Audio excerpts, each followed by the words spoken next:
welcome to the Miss Me With It podcast. This is episode 2. Today I have a very special guest. Very cool dude, laid back, very chill, the blunt rap capo, Eski. Right here, go ahead and tell him who you are, Eski. What's up, world? Y'all already know what it is. Eski, which stands for Everyday Seek Knowledge Immediately, if you didn't know.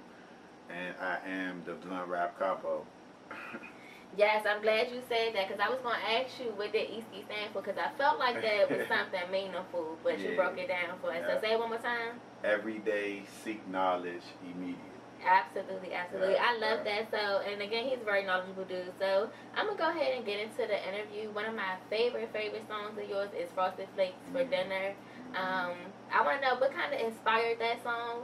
What do you think inspired that song? Life. You know what I'm saying? Heard the beat, and for me, when I make music, like, I try not to force it, you know what I'm saying? I try, like, kind of, like, let the beat talk to me. Whatever I kind of feel, I go with it. And it gave me that, like, back in the day feel, you know what I'm saying? So, I just, you know, of course, for me, the chorus was first, and it was just straight reminiscing on old times for real, you know what I'm saying? It just made me go back in that time. So that's really where it came from, just reminiscing on old times and just the appreciation of it for real, you know what I'm saying? I know, you know, you get older, but you kind of never really want to forget, like, you know, where you came from, you know what I'm saying? So that's where the inspiration came from. Yes, I love that song. Y'all definitely have to check that out, Frosted Flakes for Dinner. When y'all hear it, it's going to spark some type of emotion in you. So y'all check that out. Alright, so now that you let the world know what your name means and what some of your inspiration is behind your music, one question I have for you, because I know that you all do reality music. I'm not going to say conscious because, you know, like Steph said, it's more reality. Sometimes that can be overlooked. So how do you feel, or does it discourage you when you're not getting the amount of views and you know that it's something, you're actually talking about something in your music?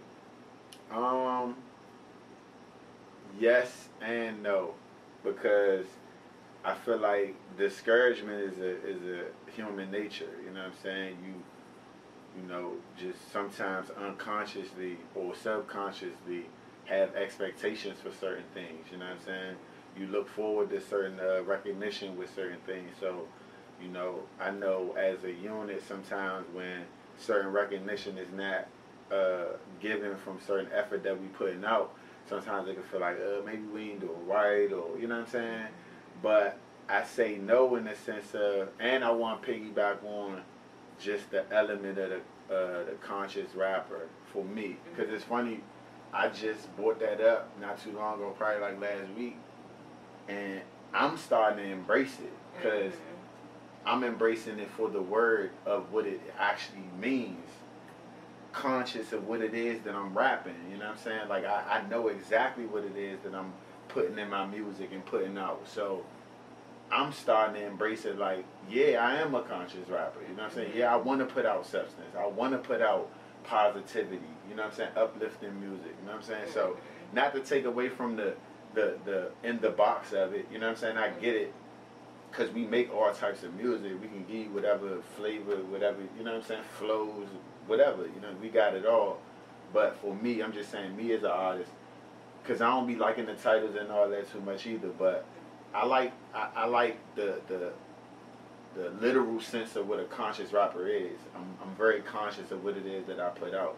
So I just wanted to piggyback on that too, like you know, I'm embracing that. You know, I want to be a conscious rapper and let you know that I know exactly what it is that I'm trying to feed, you know, to the world.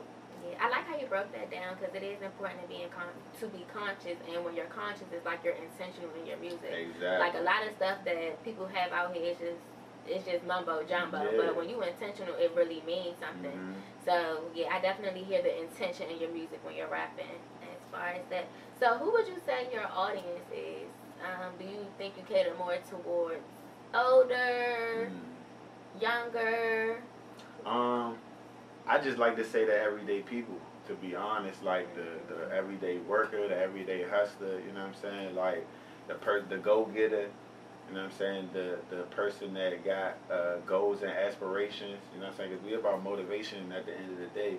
You know what I'm saying? And we know it's a marathon, so it's not about to, you're not about to wake up overnight and, reap the benefits. You know what I mean? So would you consider your music more so underground? How would you classify it? I definitely would classify it underground, but that's simply because it just hasn't reached a certain mainstream level, in my opinion.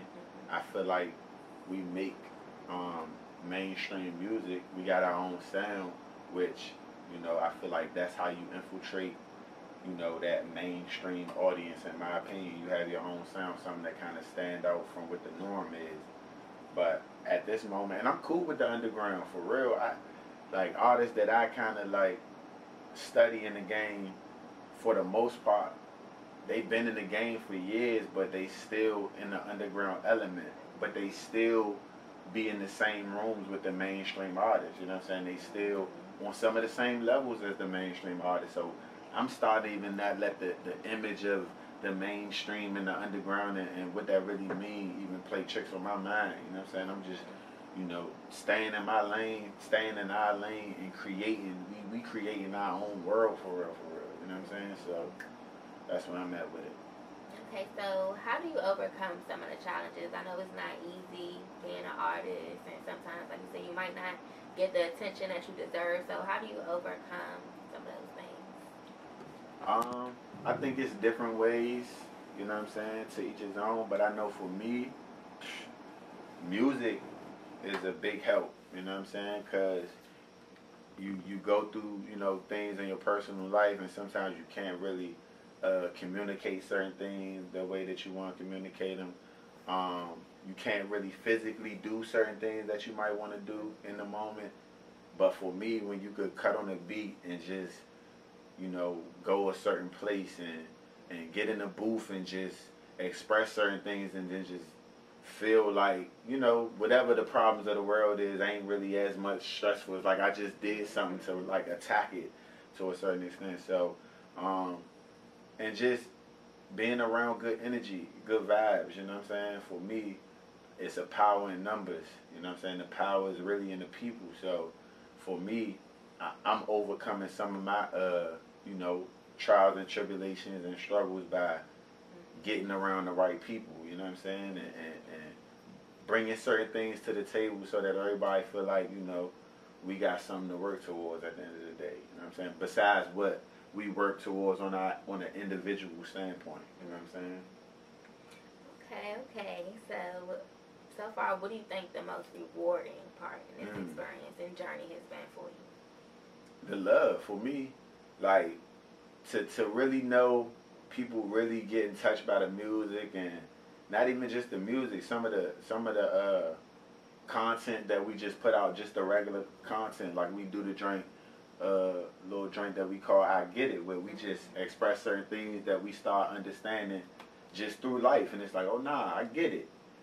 People actually watch that and look forward to it, you know what I'm saying? They didn't express that to me, like, man, nah, y'all really be touching on certain, you know what I'm saying, points with them I Get It, man. So it's like, it's just little stuff like that that's the most rewarding for me, because it's like, it let us know we really doing what we supposed to be doing, you know what I'm saying? Because like we was talking about earlier with the discouragement, it's like, not like I go out here and I look forward to people being like, hey, great job, you know what I'm saying? Because that's not me. But when you get those, you know what I'm saying, those accolades and that appreciation, it definitely make it, make it feel good. So that's the most rewarding for me, just the love at the, and the appreciation of the work. Yeah, I definitely agree with you on that, because a lot of times when you are getting love from your family, friends, it just make it so much better, make you want to keep up the momentum. So I definitely agree with you on that one. Okay, so I want to ask you about some advice. So first, are you an overthinker or are you a doer? I'm a little bit of both, because I overthink, but I do, you know what I'm saying? So it's like, I overthink at times, but sometimes it's like you just gotta do, you know what I'm saying? Sometimes you learn from the overthinking. So I'm a little bit of both. Okay, so what advice would you give to somebody that is just completely an overthinker and it's just in the way of them doing different things in life? So my advice would be, so I got a what is it? I think it's called an acronym where it's PACE, which is, it's not PACE like PAC, it's PASE, which stands for prioritize, analyze, strategize, and then execute. So for me, the breakdown in that is, when you prioritize something, that's how you prevent yourself from overthinking to a certain extent. You make the list of what's top priority to the bottom, basically. Then you analyze how to attack whatever it is that you about to attack. Then you strategize the method of attacking, because I feel like I'm breaking all this down to say this is how you can not overthink. When you plan in a certain way, then it's like now you don't got to think too much. You just you put everything in the system. So then after you strategize and figure out the method of how you attack, then it's the final step, which is executing. So now it eliminates the, oh man, I don't know what to do or where to start or how to, you know what I'm saying? You kind of gauge what's most important, then you figure out how to attack it, and then you put in place the methods that you got to do to attack it, and then you go full throttle, you know what I'm saying? So that would be my advice for the overthinker, because the more, and then just to piggyback and end it on that, like the more you overthink, the less you do.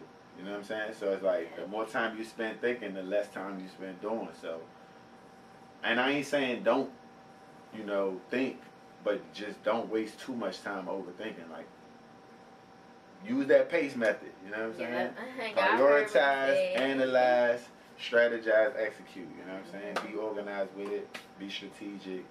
Make it happen. Yep. Thank you. I love that. I'm definitely going to use that in my everyday life. Y'all heard them. PACE. Okay. Prioritize, analyze, strategize, and execute. That's all you got to do. So for the overthinker, I can be an overthinker myself, but those steps, I really feel like it's going to help me overcome that overthinking, and it might help you too. So thank you for that acronym. Okay, and this has been a wonderful interview. Thank you so much for joining us on episode 2. I appreciate it. I appreciate it. It was a pleasure. Oh, hold up. Before we end, do you have anything coming up? Oh yeah, we always working, as y'all know. But I got a single dropping. It's called Athletes and Entertainers, featuring Dick Gregory, the great Dick Gregory, rest in peace. Just real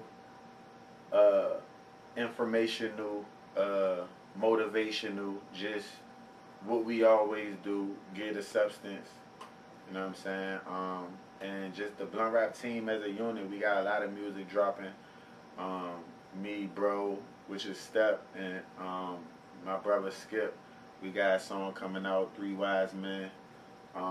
We got a lot of music coming out. We got a lot of content coming out. So just stay tuned, you know, and we're going to get y'all help. Yep, y'all got to tap in. Thank you so much for the interview. No question.